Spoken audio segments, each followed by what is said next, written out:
Ne dit-on pas que le malheur des uns fait le bonheur des autres? Le monde économique et financier est en pleine crise existentielle avec des phénomènes beaucoup plus rares qui commencent à se produire sur les différents marchés et sur la bourse et les marchés financiers. Est-ce le début d'une nouvelle ère avec une inversion des rôles? Mais nous ne savons pas. Bienvenue et merci de faire partie de la communauté Équilibre. Immense gratitude. Nous espérons que vous en tirerez le maximum. Ici, bien entendu, nous parlons de Dieu. Nous parlons du travail efficace. Nous parlons d'équilibre. Et nous parlons de toutes ces choses. Il n'y a pas de son, me dit-on. Nous allons voir. Est-ce que ça va? Est-ce que ça va? Ça va le son? Le son c'est bon? Ok.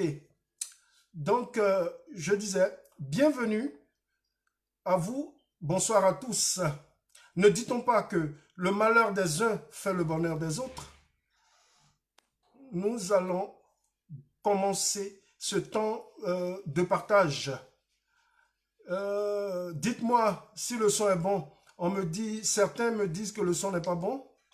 Le son, c'est bon, c'est bon, c'est bon. Ah, voilà.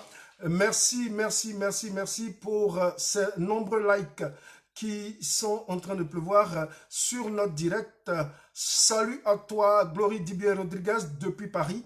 Merci d'être toujours parmi les leaders, parmi les premiers sur nos directs, sur nos lives. Et merci de soutenir Équilibre Liberty Channel. Comme nous disons, nous sommes là pour échanger, pour partager sur l'actualité du moment. Ne dit-on pas que le malheur des uns fait le bonheur des autres? Le monde économique et financier est en pleine crise existentielle avec des phénomènes rares qui commencent à se produire sur les marchés financiers. Est-ce le début d'une nouvelle ère avec une inversion des rôles? Bienvenue et merci de faire partie de la communauté Équilibre. Immense gratitude. Nous espérons que vous en tirerez le maximum. Ici, sur cette chaîne, nous parlons de Dieu, nous parlons du travail efficace, nous parlons d'équilibre, nous parlons de spiritualité, de finances, d'investissement, d'entrepreneuriat et de développement personnel. Nous sommes encore là aujourd'hui pour partager un moment intense de motivation et d'abondance, tant sur le plan spirituel que matériel et même financier. Je suis Jean-Michel Afintano, conférencier, coach et formateur. Je suis fondateur de la chaîne Équilibre Liberty Channel. Si vous me suivez, il y a de fortes chances que vous aspiriez à une vie beaucoup plus riche et beaucoup plus abondante. Aujourd'hui, j'ai choisi de partager avec vous le thème suivant qui répondra certainement aux nombreuses questions que j'ai reçues cette semaine sur la question de la bourse et des marchés financiers. Raison pour laquelle nous avons placé ce thème, le pouvoir des nouveaux acteurs du marché financier. C'est vrai que notre monde y bouge, c'est vrai que les différents acteurs essaient tant bien que mal, chacun à son niveau, de faire pencher la balance de leur côté. Très intéressant cette affaire. Mais est-ce qu'il faut craindre actuellement de voir venir le krach du siècle? Est-ce qu'il y aura un clash financier qui va faire disparaître de nombreuses entités? Je ne saurais vous le dire et je ne veux pas paraître mauvaise langue, mais je précise une chose avant que nous continuions ce live, c'est que tout ce que je dis ici est strictement mon analyse personnelle. Tous mes propos sont simplement à titre informatif et pour la formation des membres de la communauté et ceci ne constitue en aucun cas un conseil en investissement. Il faudrait que cela soit clair parce que le domaine de la bourse et du trading appartient aux initiés et seuls ceux qui sont bien formés peuvent s'en sortir parce que les marchés financiers y sont impitoyables. Du coup, ce que je dis ne m'engage que moi et ne constitue en aucun cas un conseil en investissement. Pour rentrer dans le domaine de la bourse et du trading, il faut vous former et nous savons qu'il y a des formations. Autant se former avant de se lancer, à moins que vous soyez complètement écrasé et littéralement bouleversé et perdre gros si vous ne savez pas comment investir sur les marchés financiers. Voilà, après cette mise au point, je pense que nous pouvons commencer véritablement ce que nous avions à dire à ce sujet. Est-ce qu'il s'agit actuellement, ce que nous avons constaté cette semaine sur la bourse, est-ce qu'il s'agit de la casse de la crise sanitaire sur les marchés financiers? Est-ce que c'est le véritable hold-up auquel on a assisté? Ce que nous avons vu cette semaine est ahurissant et il faut savoir de quoi il s'agit. Et nous avons eu des questions sur la question. Il s'agit de quoi? Il s'agit de la fronde des petits porteurs qui ont véritablement porté un coup magistral sur les prix en bourse. C'est ce que dans le jargon financier on appelle le short squeeze de la semaine en bourse. Il y a eu un short squeeze. Certainement que vous avez peut-être entendu parler de ce phénomène qui a littéralement donné une gifle monumentale aux grands fonds de placement mondiaux aux États-Unis et dans les pays développés. C'est un vrai imbroglio que nous avons constaté et c'est ce que moi je peux appeler l'histoire de l'arnaqueur arnaqué. J'espère que vous connaissez le phénomène du short squeeze. C'est tout simplement le fait que l'anticipation des marchés et de la bourse par les institutionnels à travers la vente à découvert soit renversée par les retail. Vous savez ce qu'on appelle retail, ce sont les petits porteurs, ce sont les investisseurs particuliers. Et ces petits porteurs-là, ils ont, à travers leur option d'achat en masse, ils ont fait monter le cours et ils ont entraîné tous les prix de certaines entreprises dites mal cotées en bourse qui ont littéralement explosé à la hausse, ce qui a fait perdre des sommes exponentielles aux institutionnels, aux hedge funds et à tous ceux qui placent de gros financements sur les marchés financiers, ce qui a créé véritablement la panique dans leur camp et les institutionnels, ils se sont retrouvés pour une fois encore pris au piège de leur propre jeu. Parce que généralement, c'est eux qui utilisent la vente à découvert en masse pour pouvoir faire chuter les prix et ils prennent au piège tous ceux qui achètent. Mais cette fois-ci, il y a des petits porteurs, c'est-à-dire le bas peuple, si on peut les appeler ainsi, qui ont véritablement décidé de leur tenir tête et de faire front. Cette action qui est certes illégale, mais qui accourt à travers des rencontres massives sur les réseaux sociaux où les retail se sont entendus pour porter un coup fatal à un moment précis. Ils ont fait que la vente à découvert des hedge funds ont véritablement changé. Ils ont perdu parce que ce sont des transactions qui, si le marché va dans le sens contraire, peut faire perdre énormément d'argent à ceux qui prennent ce genre de position de vente à découvert. Donc, ces petits porteurs, cette population, c'est l'investisseur lambda. Voilà que une grande masse d'investisseurs particuliers se sont retrouvés sur les réseaux sociaux et ils ont décidé d'acheter pendant que les hedge funds avaient fait la vente à découvert. Et donc, eux qui ont l'habitude de faire cela pour en finir avec les petits porteurs de la bourse, ils viennent véritablement de se faire prendre au piège et eux-mêmes, leur vente à découvert est devenue pour eux une position meurtrière et ça les a entraînés dans le gouffre. C'est vraisemblablement une révolte du bas peuple contre les institutionnels et contre les autorités régulatrices des marchés financiers.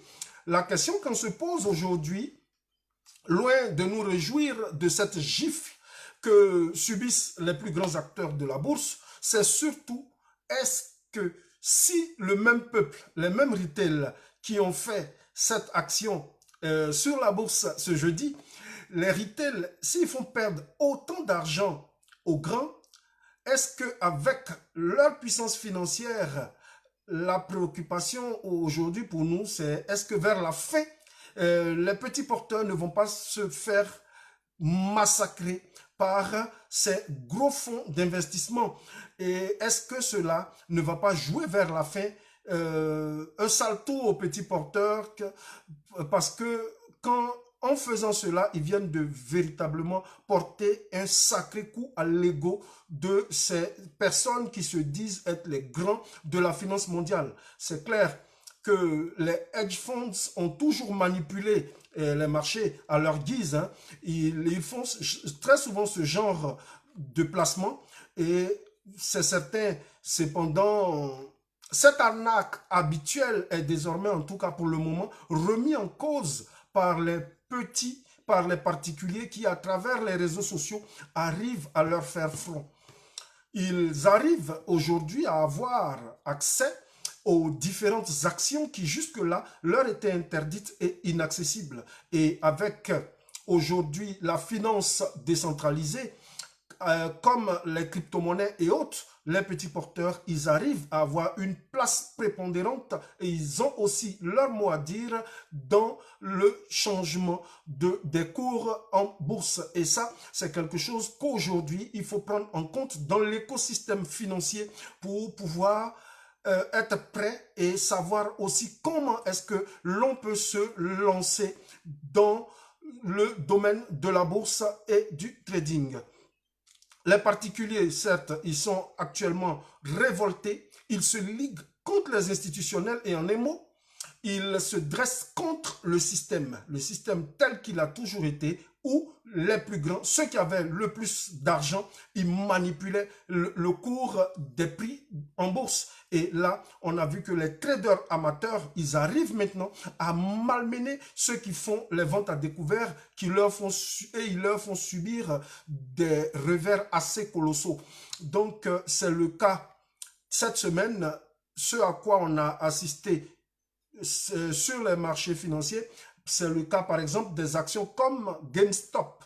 Si vous ne connaissez pas GameStop, c'est le propriétaire de la marque Micromania qui vend les jeux vidéo, qui a vu véritablement ses prix exploser ce jeudi. Pour rappel, si vous n'avez pas entendu parler de cette affaire, c'est que cette société avait vu son cours baisser de 95% de sa valeur entre 2015 et 2019. Mais avec l'entrée au capital de certains investisseurs assez connus dans le milieu du e-commerce aux États-Unis et le contrat que cette entreprise GameStop a signé avec Microsoft, on a vu que la valeur de GameStop a grimpé jusqu'à 3 fois de sa valeur cette année en 2020, car chacun des petits porteurs qui se retrouvaient sur les réseaux sociaux et sur le Reddit ont vu, ils ont décidé alors pourquoi pas de mettre chacun un billet pour acheter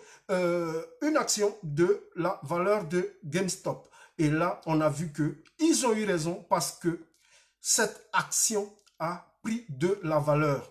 Elle a tellement pris de la valeur que en ce début d'année, elle a vu sa valeur être multipliée par 3. C'est alors que les hedge funds, comme par leur habitude, vont décider alors, eux qui estiment que la valeur de cette société était surcotée, ont décidé de faire une vente à découvert. Ça veut dire qu'ils ont estimé que le cours de cette action GameStop était trop élevé. Donc, eux, qu'est-ce qu'ils ont fait? Ils ont anticipé le marché en faisant des ventes à découvert pour pouvoir faire chuter le prix. Et malheureusement pour eux, il y a une communauté de traders amateurs qui se sont retrouvés sur le réseau social Reddit, qui ont décidé de faire plier les hedge funds en achetant ensemble au même moment.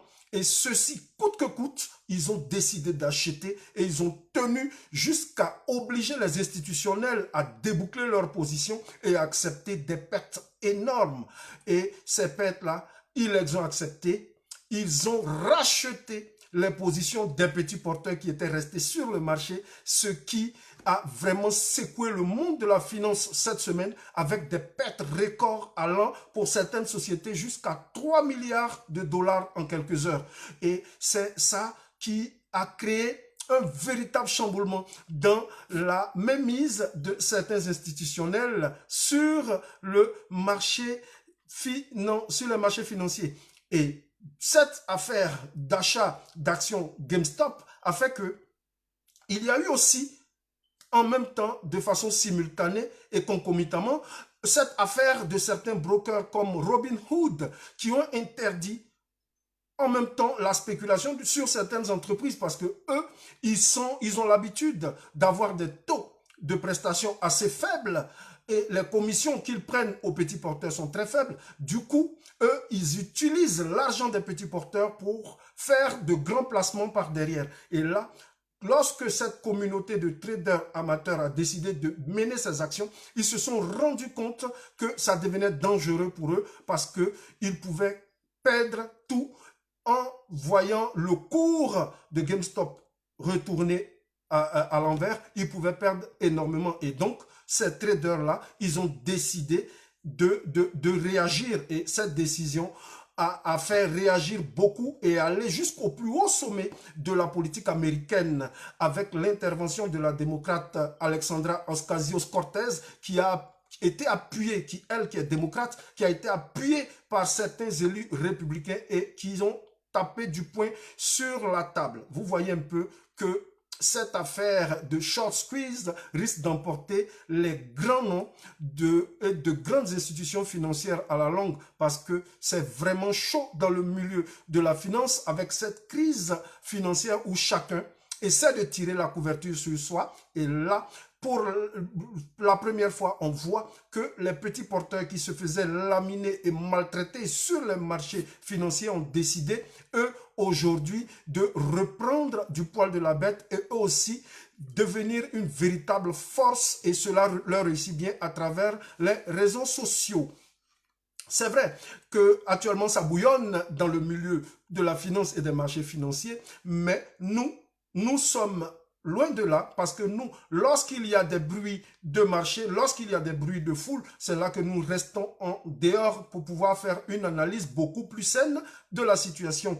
Donc, tout ce qui se passe, nous, la seule chose que nous pouvons dire, nous ne nous mêlons pas forcément, mais étant acteurs de développement et acteurs du monde de la finance et du développement personnel, de l'investissement et de l'entrepreneuriat, nous disons que aujourd'hui, on se rend compte que pour une fois, le pigeonneur a été pigeonné. Nous ne le dirons jamais assez, sans équilibre, nous ne pouvons pas avoir la liberté. Sans l'équilibre, pas de liberté possible. Et sans un vrai équilibre entre le spirituel et le physique, l'homme ne peut être véritablement libre.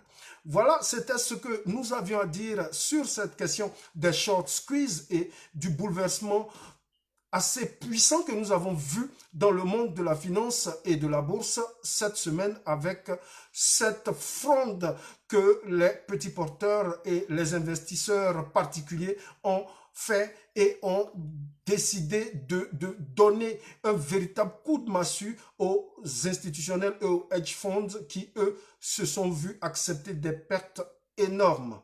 N'oubliez surtout pas de commenter cette vidéo, de nous dire si vous avez d'autres informations sur le sujet, car les investissements, l'entrepreneuriat nous intéressent au plus haut point. Et comme d'habitude, un commentaire sera certainement tiré au sort et le gagnant, celui qui sera choisi, pourra bénéficier d'une séance de coaching gratuite sur comment maîtriser l'économie familiale à travers un budget qui est assez sécurisé. Rappelez-vous que vous ne serez demain que ce que vous déciderez aujourd'hui en termes de choix et d'action.